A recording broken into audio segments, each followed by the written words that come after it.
Good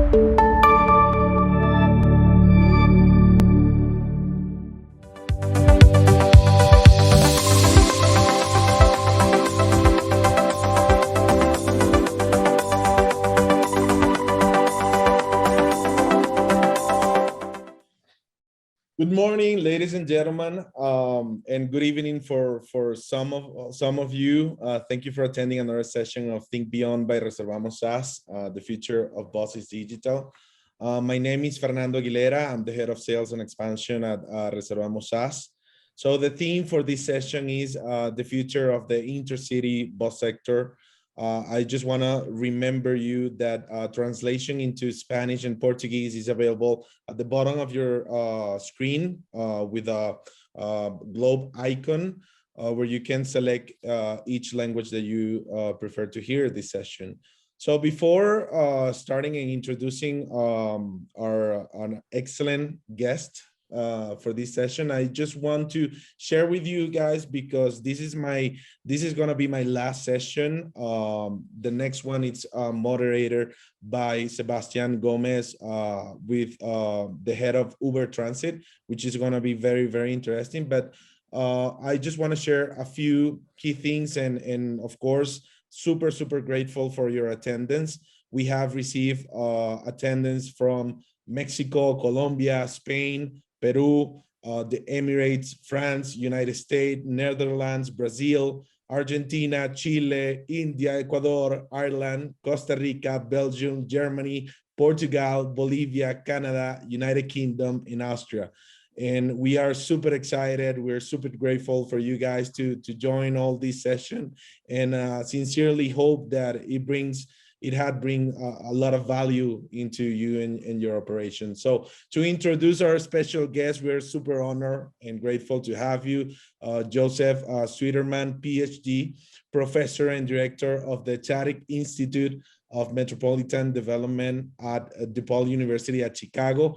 Thank you so much and welcome. We are excited. Thank you. Look forward to talking. Great. So before starting the session, the dynamic, I want to mention the structure. It will be the same as the previous one. We will be discussing 3 main topics in 10 minutes each, followed by 5-minute Q&A and closing arguments. So the first main topic, which is the COVID-19 learnings for the future. And to give a little bit of context, before the first question. So without a doubt, COVID brought numerous challenges for the industry, Joseph. Many of companies had to, close operation, lay off staff, and even adapt a fairly intense asset business model. So what do you think was the worst mistake the sector made during the pandemic in the 20s? Here in the United States, it was real clear how well organized the airlines were, and even AMTRAK, our railroad. And we have really good leadership of the bus industry in the United States here with trade groups like the American Bus Association and other groups. But it was clear that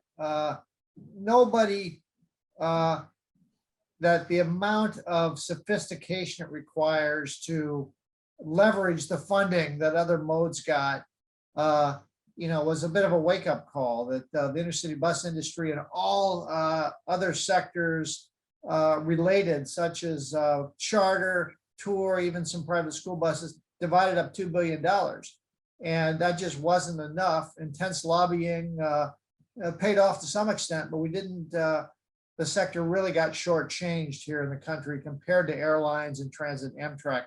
So there's a lesson in that that's going to take some time to digest.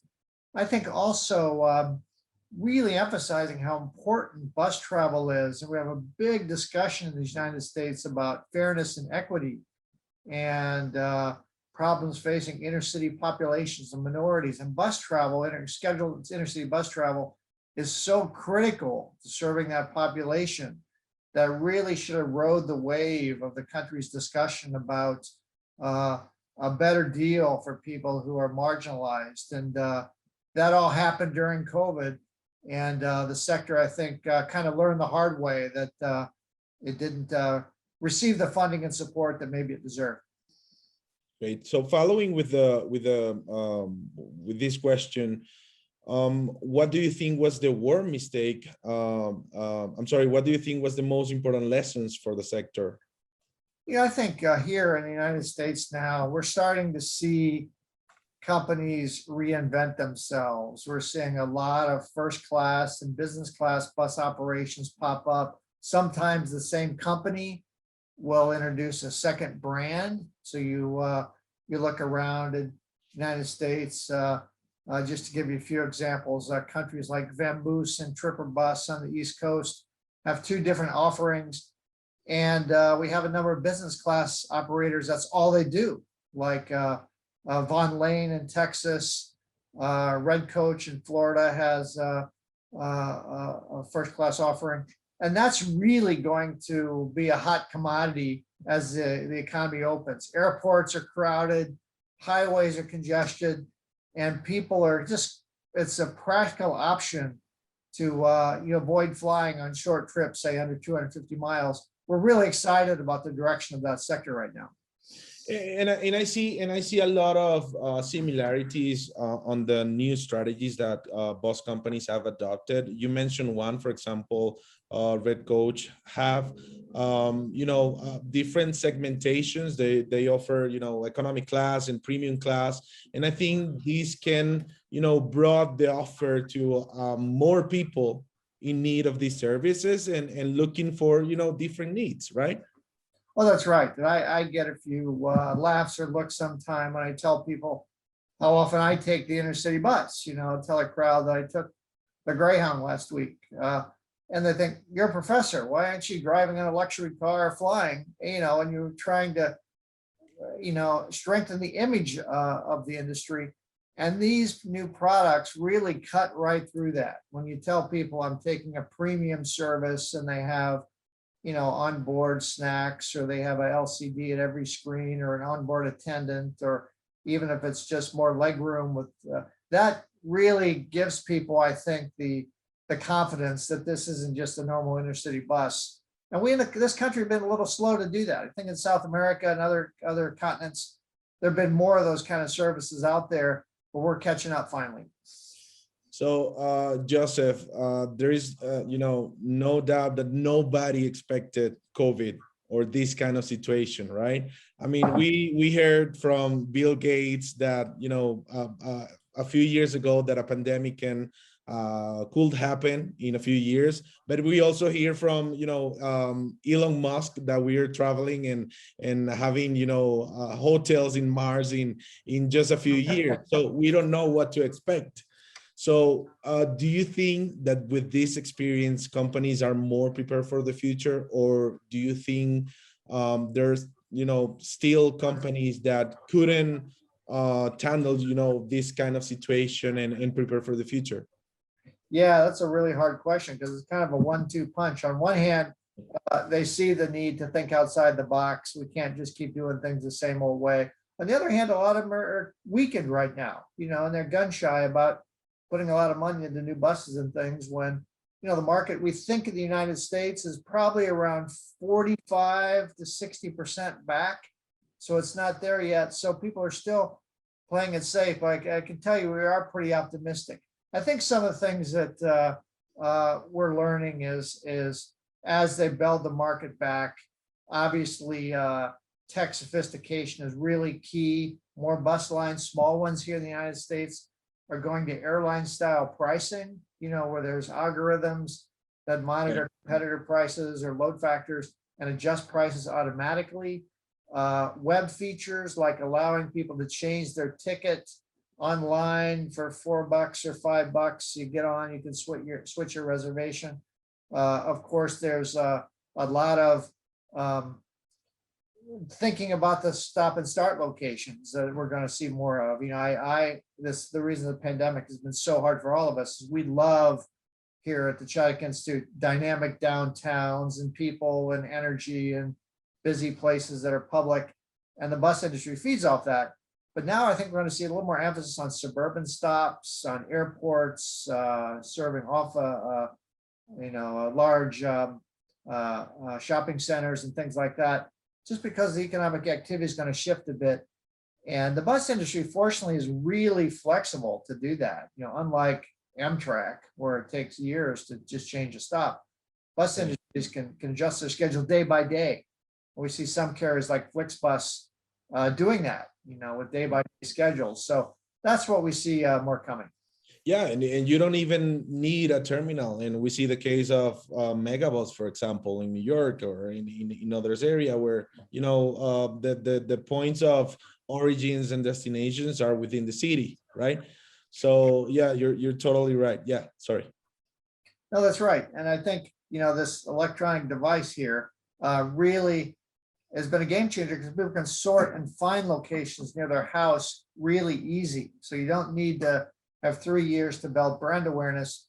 You get on the website, BusBud, Wanderoo, GoToBus, whatever, and you can say, I want to leave from, this part of metropolitan Boston, and it'll give you the choices.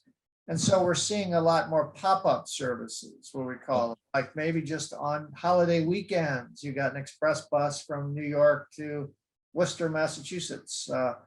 And ordinarily, 20 years ago, you couldn't do that. You had to be in that market every day so people knew about you. And now you can be a little more flexible and ramp up when there's demand. It takes a lot of work. I'm not saying it's easy, but it's a lot easier for the bus industry to do that than airlines or AMTRAK. Exactly. Yeah, totally right. So entering into the next main topic, which is actually the technology revolution lands in the bus sector. And to give a little bit of context, the US has the highest internet and e-commerce penetration in the world. Many bus companies learned the importance of revamping their direct digital sales channels, but as a transportation option remains the cheapest one compared to rentals, air and rail one, but it's also the less tech savvy, right? And we were actually talking of this a few days ago.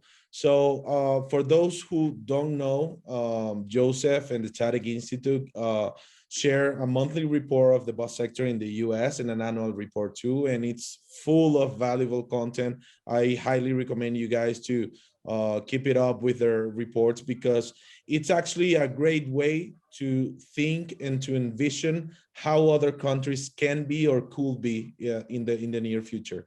So my first question is that in your On the Brink 2001 report says, quoting, intercity bus lines made a variety of strategic moves last year, including experimentation with new booking platforms and service enhancement.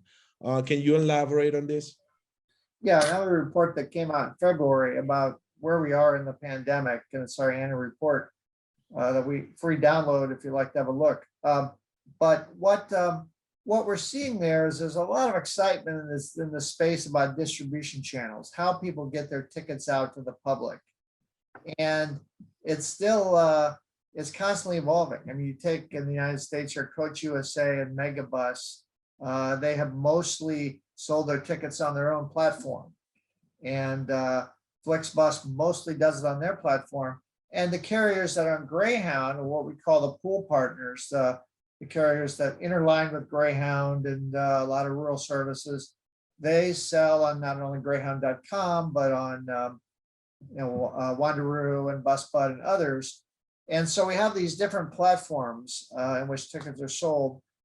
And in some ways that's good because the customer only needs to really think to go to a handful of places. But we're starting to see that break down a little bit. That Megabus and Coach USA are making some moves to be on different platforms.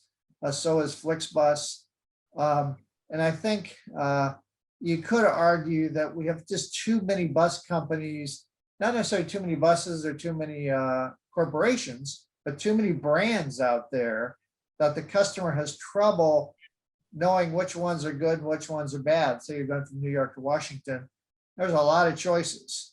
And so what we're seeing is a lot of innovation with kind of co-branding, where you might have a couple of different bus lines brand themselves similarly out there. Of course, Flixbus does that with some of its partners, but we're also seeing a lot of other companies try to join forces in presenting a seamless product to customers. Because in the airline industry, of course, you only have 5 or 6 big players. Last thing I'll point out there is the dynamic nature of schedules. So we still have a lot of carriers in this country, and I'm sure in South America, Mexico, and others, where they still don't use what we call GTFS data feed schedules, where it's dynamic and online. Right. So schedules, by definition, are more static. And I'm involved in a project trying to push more carriers to use that kind of digital scheduling technology, so they can develop more dynamic ways to adjust schedules from day to day. Right, and one of the things that you actually mentioned was what we call the multi-brand e-commerce, right? And you made an example with Megabus and Coach USA. I believe there was another example many years ago with Greyhound and Peter Pan in their alliance in the East Coast, right? We see this strategy very often in Latin America. Actually, there is it's been used, for example, in Argentina with many companies, actually competitors in many routes. Peru, Colombia, Brazil has in some companies these kind of alliances. Do you think this is kind of the right strategy, not only to be more present in the digital world, but also to grow together and to try to stay alive with this COVID times and unexpected events? I do, and in some ways, you're raising an interesting point that we, a few years ago, moved in the opposite direction, where Greyhound and Peter Pan had a pool arrangement where you could switch between the carriers in the Northeast, like New York to Boston, and switch your ticket to one carrier versus another, not split apart. I think just the competitive forces. But you look at busy routes, and I'll say two things. One, the busy routes, you may have 4 or 5 competitors, and they all serve different stops. And were there ticketing arrangements where people could switch from one carrier to another, or even be aware of competitor services when they buy tickets, to see that they have this wide range of options that would be beneficial to everybody, than just each line having sort of their own loyal customers. And I think the market is going to force some of that, the market may stay weak for a little while. We do think it's going to bounce back, but the next few years, we may just be at 70–80% for a little while. And every bus line may not be able to offer, as many schedules as they did before. I'll switch to one other thing. And we also wonder if the market is big enough in the rest of the country now to have 3 big carriers, Greyhound, Megabus, and Flixbus, all vying for traffic on routes, the central part of the United States. And we do think that there's going to have to be some rethinking of that, because that's going to be spreading the market pretty thin with 3 players. And, that may not be sustainable on a lot of routes. Right. Do you think in this kind of in the middle of the country, we will see an advantage with the rail competitors? AMTRAK is a really interesting thing, because 2–3 years ago, I would have said AMTRAK is sort of a constant force that just doesn't go enough places to be a real factor in the development of the bus industry, a real threat, you might say. But in the pandemic, AMTRAK has really cut its prices. And we did some analysis on that and found that the train fares, especially outside the Northeast, were almost identical between the two. And that's a big deal, because usually a big advantage of the bus was you go at least 50% cheaper.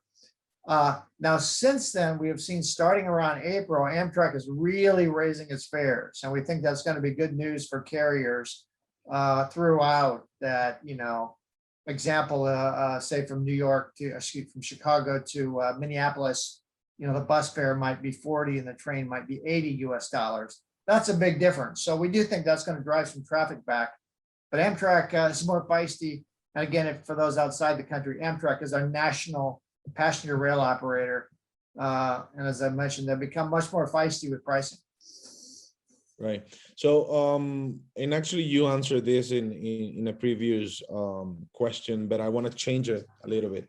So continue with the report, and I quote: "The weakening of demand was due to a variety of factors, the high cost of operating terminals. The US has been a pioneer in not needing a terminal to provide a good and convenient services. Do you think we will see this strategy advancing more in the future?" And I want to change it a little bit. So instead of thinking, because you already answered in terms of, you know, the lack of flexibility that the air in the rail sector have in versus the bus one, I want to talk a little bit more here about, you know, this new kind of like ride sharing intercity transportation. You have Get Around, which is one. You have and a couple in the West Coast. And I think Waze also came out with an option that giving, you know, lift to people traveling from, you know, long distances. Do you think this kind of, you know, sectors, new models, new technology, besides the asset light, which it's going to be the next topic, do you think it's going to be a competitor for the bus sector? Yeah, fascinating question. And we watched that really carefully because you look at how exciting the shared mobility sector has been. And you think, when are they going to make a crack into the market of, say, over 50 miles? So right now you get into an Uber or Lyft, and here in Chicago, you say, take me to Milwaukee, which is about 90 miles. They'll look at you and either be thrilled because you're going to charge you $300 or, you know, refuse to take you because it's too far. And there are real problems with the shared mobility sector moving into longer distances for on-demand service, where you just, you know, get your app out and you say, I want to go 100 miles. That's really tough to make work because of just how traffic goes everywhere. And there's not, even less so in Europe, where people want to go from downtown to downtown. In the United States, there's less demand for that. But we have seen some innovations there. For one, there is real thought that companies like, you know, Blablacar, which is big in Europe. Right. Or Zipcar is another one, I think, right? Zipcar? Zipcar, Yeah, Zipcar is car sharing. You know, but the concept of Blablacar in Europe is people driving between destinations offer you a lift, offer you a ride for a fixed price, and they advertise it. And I'm leaving at 4 o'clock from, you know, Hamburg train station. I'm going to Stuttgart. Who wants to go? And that's working in Europe to a large extent. And there's a lot of people skeptical that can really work here in the United States and even lots of Latin America, partly just due to our cultural sense that nobody belongs in our car except, you know, the owner. And, you know, there's enough carjackings here in Chicago and things like that, that people just don't think about that prospect. But it is going to happen to some extent. And I think on the busiest routes, we will probably see that emerge on different, maybe American style of that. We have to be certified to drive or ride, so we know you're safe. So that's a bit of a threat. Probably a bigger threat, though, as you point out, is just how good car sharing is getting. And you look at Turo and Get Around, where people can, you know, rent a car for $50-$80 a day, and they have 300 miles. And some of those short bus trips for people that don't have cars, you know, which is a huge share of our industry, young people and disadvantaged populations, car access is becoming more pervasive. That's a little bit scary. I do think, though, no matter how you slice it, those options are generally going to be considerably more expensive than taking the bus. And so I'm not pessimistic, but boy, it's a real wild card. Yeah, I totally agree, but still we cannot, you know, we have to be step, you know, forward, because one thing that we saw is that, for example, we never thought that Flixbus was going to have a nice market share in the US, and they're expanding fast, right? And same case with other kind of sectors within the transportation industry. That's right. As we pointed out in this year's report, from what I can tell, this is the first time in US history you've had 3 big players around the whole country. And that's exciting. And And Flixbus recently got that big round of venture capital. I think it was over, I forget the number, but 600 million, a huge amount. And so they're moving quickly. In fact, they've returned to most markets that they have left during the pandemic and added a few more.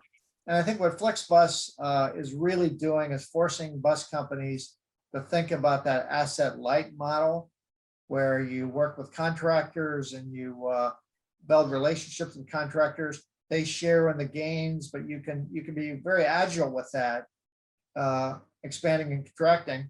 I think, you know, one of the hard things now in the United States that they face, like everybody does, and maybe a disadvantage, is that we have a big labor shortage, that bus drivers are hard to find, and contractors aren't quite as able to start and stop on a dime, as we would say, as they used to, because, you know, we have a pretty generous unemployment package right now for people under COVID, and it's hard to find those drivers. Right, and expanding a little bit more about, you know, the third topic, which is the asset light model. So how can these traditional bus companies, bus operators, can compete with companies such as like Flixbus or Blablacar or Bus Busser and Ourbus, and I believe I think it was in one of your reports that Flixbus was joining or joining efforts with Ourbus in some routes, if I'm not mistaken. So how can they compete with these new models? Well, I think the first thing to point out is being asset light doesn't necessarily give you a substantial cost advantage. I mean, it costs so much to run a bus from point A to point B, and you know, pay the driver the bus depreciation, and to sustain that relationship with the operator who runs the bus, you know, they have to get a fair return on their investments. So it isn't as if this isn't quite like the airline industry in 1985. I was actually at United Airlines then, where all these high cost companies had these low cost companies come in. How do you compete with, you know, Southwest Airlines that has lower pay scale? Here, it's not quite like that, because, you know, most bus companies, established ones, pay their drivers sort of market wage, and they're not bloated with really high cost.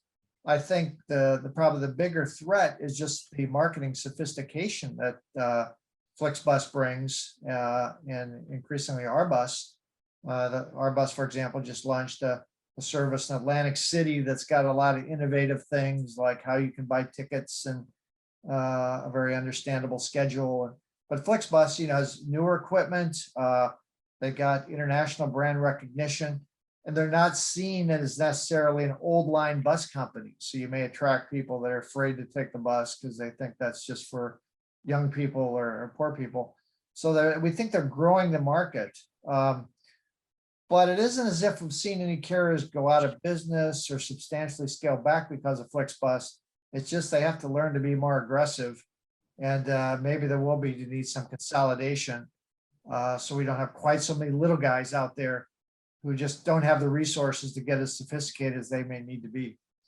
And when you talk about the sophistication of these kind of new models, and actually 2 sessions ago we had Marcelo Abrita, who is one of the founders of Busser in Brazil, a player literally disrupting the bus sector in Brazil, which is one of the biggest markets in the world. And he was saying, we're trying to make, you know, the sector sexier again, right, for the young audiences, and that is, you know, very comfortable and cool and easy to book a bus ticket and the whole experience around that. So when you talk about sophistication, what exactly do you mean? Yeah, that's a great topic, because I think about that a lot. But I think you look at the person when they go to the airport, where they walk in and instantly there's a monitor to tell them when their plane leaves. There's a place to sit, there's security they can see, there's energy at the terminal, there's not people hanging out that make you feel uncomfortable. Look at traveling by bus, you think, how long do you have to go before you give up some of that? So Greyhound, to give them credit, is adding back monitors to the stations. I thought that was a big mistake, taking them out, because it's the first thing people want when they walk onto the terminal. Where's my bus? Is it on time? And so that's exciting. And of course, with digital technology, a lot of that can be done online. We've seen major progress on the bus tracker programs now. You can go right where your bus is. But I do think we have to think about some small things that just would give a bigger demographic confidence. So if you're at a curbside location, to have somebody in uniform walking around, maybe not all the time, but the busiest time, saying, can I help you with your bus? Or do you know how to access our tracker app? To think about, you know, some of the standards for drivers, where the driver will, you know, let's just say not be quite as eloquent as a flight attendant would be on an airplane, saying, this is my bus, and if I catch you smoking, I'm kicking you. Those kind of comments send a signal to people that this isn't a mode for people that are used to the good life. And as I mentioned, these business class products seem to have that down. I mean, you ride Red Coach first class, you ride Von Lane, you ride Vamoose Gold. You know, it's a higher level experience. And we may have to roll that out in more markets, even if it means adding a few dollars to our ticket price to cover the cost. Yeah, you actually made great points, because you don't need a budget, you don't need money to actually, you know, teach your employees to provide an excellent and premium services, right? So these are like, you know, quick changes in your operations daily that you can actually do. So it's all around experience, right? And we have seen this in many sectors, and yeah. Yeah, that's right. And I do think that's one thing the asset light models have perhaps an ability to control, where if the operator does have rough edges, they can move a little quicker than, say, Greyhound could, which has, you know, unionized workforce. That said, I do think most of the things you talk about, there's a push underway to do that, to rethink the product from front to back. And the shortage of drivers makes that one difficult, because Greyhound now, a few weeks ago, announced they're trying to hire 600 drivers. So it just gives you a sense of how just keeping those buses staffed has been a real challenge for them. And, you know, in the midst of a labor shortage, can you afford to be telling your workers to do more for no extra money? That may be a tough thing. But, you know, I think the reason that the sector has had such success in we really say the growth of the interstate bus industry started about 2006 in the country, and had a tremendous ride up to about 2018, when things started to decline, was because of all that innovation and the newness and the double deck buses and the apps. And it just seemed like a sector that was reinventing itself. And now we're ready for that next push, I think. Great. So we talk about, you know, these advantages that have the asset light models, and we also talk a bit of the traditional operators. In Latin America, we see a lot of companies who have, you know, licensed some routes, and they are basically the only ones that can operate in a certain route.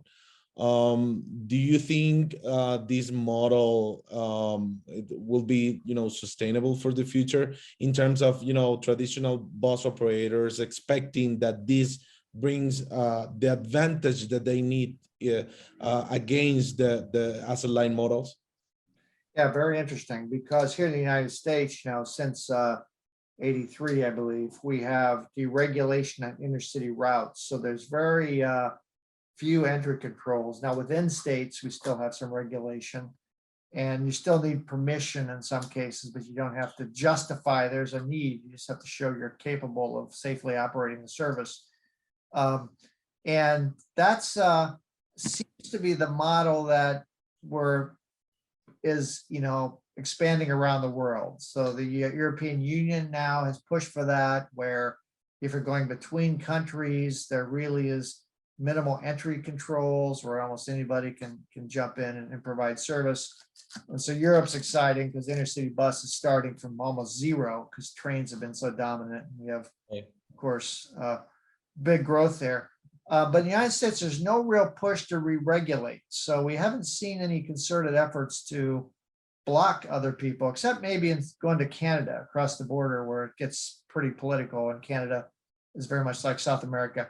I do think in South American countries, some of these products have been offered for so long with sort of monopoly status that it would have to be a gradual process to open them up to competition, because the companies have gotten big enough and sophisticated enough that they built a whole business model around being the only one with rights to operate to a certain point.